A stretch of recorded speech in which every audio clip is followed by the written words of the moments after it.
Le président de la Chambre basse du Parlement, Christophe Mbosso-Kodia, s'est rendu chez les cardinals Fridolin Ambongo pour échanger sur les questions importantes relatives au bien-être du pays et de la population. Christophe Mbosso-Kodia a sollicité l'accompagnement de l'Église catholique envers son institution qui, depuis son élection, milite pour une politique de proximité et un travail harmonieux avec d'autres institutions et personnalités importantes afin de réussir son mandat. Accompagné du président du caucus des députés nationaux élu de Kinshasa, Godard Motemona, le numéro 1 de l'Assemblée nationale, a également souligné l'importance de l'Église pour l'unité dans le pays. Nous sommes venus au nom des autres chrétiens catholiques nouer ce contact avec les cardinals et ensuite nous allons nous retrouver tous ensemble, les chrétiens catholiques qui ont choisi à faire la politique dans une réunion de concertation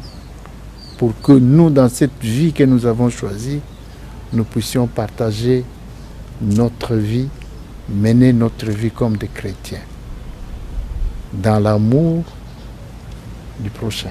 Le nouveau président, qui est un fidèle de l'Église catholique. Et comme il se doit dans notre Église catholique, quand on a une responsabilité pareille, quand on a vraiment le sens de l'Église, on commence d'abord par se tourner vers le Seigneur, Dieu lui-même, qui lui a fait grâce de l'élever jusqu'à cette responsabilité dont dépend la sérénité de beaucoup de Congolais, pour demander sa bénédiction. C'est la moindre des choses.